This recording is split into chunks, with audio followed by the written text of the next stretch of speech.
Diana. Hi. We have had the opportunity to record live in the studio what you've called action painting. A very creative moment full of motion and stillness. This is the first time I've ever seen anything of the sort, and I'm not sure many other people have seen it. To my knowledge, it's been made famous, so to speak, by Jackson Pollock, a famous American painter. But we see you using your very personal techniques and in one of your latest paintings. What do you see as you watch the video of yourself? Well, first of all, I was rather surprised. You snuck up on me. Yeah, I saw it as a very unique opportunity. It's interesting watching myself like this. I suppose there's various ways of doing an action painting. I really don't know, but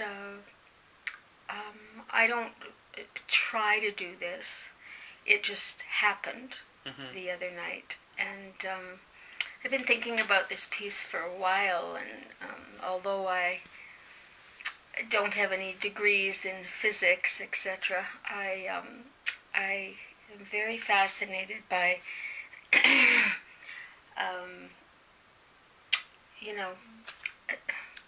the universe. Particles that make up our world? Yes, particles and atoms and different parts of the universe. And I've been wanting to kind of do something that expresses maybe my way of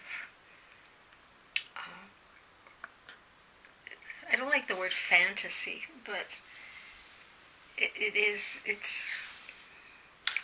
it's rather a complicated matter, having not studied that kind of thing.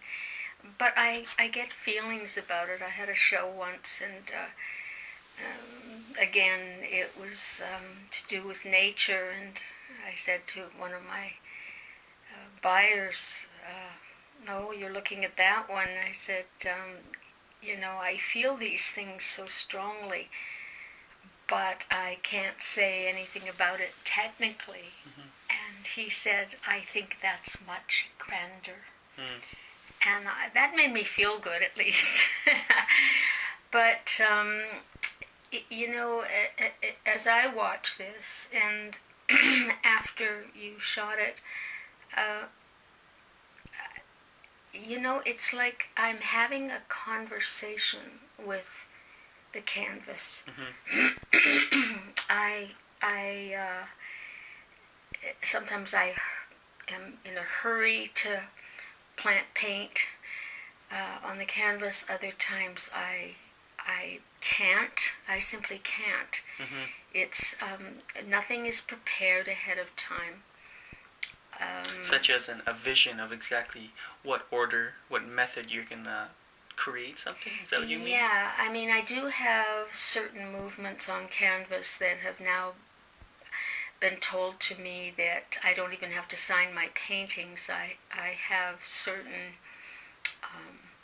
styles, movements, shapes, forms, that I have picked up strongly, but from within me, not from the outside. As I said, I've said this many times, I do not copy anything. Yes, I would find it very hard even to copy what you're doing. There doesn't seem to be any, definite,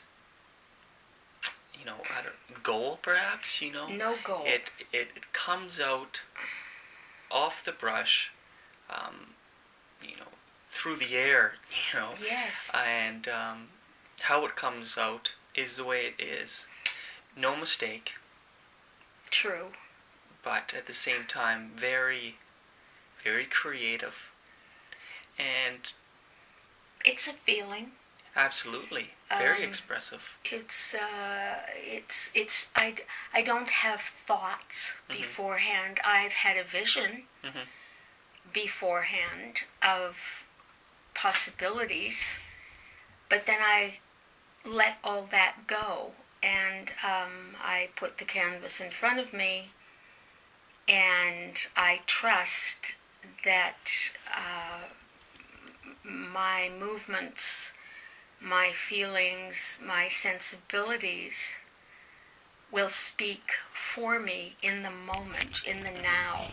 Right. That's all we have anyways, is the now. We don't have a past, we don't have a future. We have now. And I trust that whatever is to come out of me or through me, I will be able to work with that. And it's a wonderful feeling. I didn't make a move unless it felt like I had to make a move. Nothing extra. Nothing extra. Nothing minimal. No. No thought. Right. Simply pure expression. Pure expression of the hand, the mind, the floor. Yes. Just doing what it needed to do in that moment. And then after that initial part is down, then I look at it for as long as I need to. I turn it upside down and sideways, and all four angles, and they can all be used. I've had many pieces that way, where it doesn't matter which way you turn it. So I study it for as long as necessary. Sometimes it's just a couple of days, other times it might be weeks. And I'm not ready to get into it, quote unquote. And so, again, it's a trusting thing. It's my language, however that may be. It might be liked, it might be hated. Some people might think it's silly, some profound. That's not the point for me. The point is to have free expression of unknown possibilities. And would you say that's common in all of your pieces? Yes. I have never chosen to copy anything in my life. It's already been done. It can't be done again. Even if you copy it, it is not identical. It's a different person. It's a different time. It's very much so. Yes, this is how I paint. And one thing that strikes me is that you don't see the end result. You might have a vision, you might have an idea, but you really paint the process. You don't paint, the flower in your vision. You don't, the real vision, you don't take your easel outside, sit in front of a tree, and paint that tree limb for limb. You paint the process. The painting evolves, and if you put a mark here, you might be drawn to put a mark next to it, contradicting it.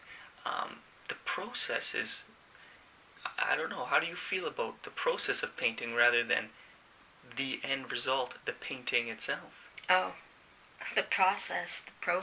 Yes, I've lived in America and Canada, and so I say it both ways.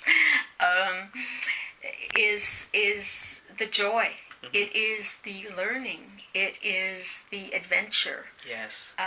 It is the unknown possibility of something nobody has thought about, or that I have not thought about or seen before. And I can build on that possibility. So I really do live my work. Magnificent. Thank you.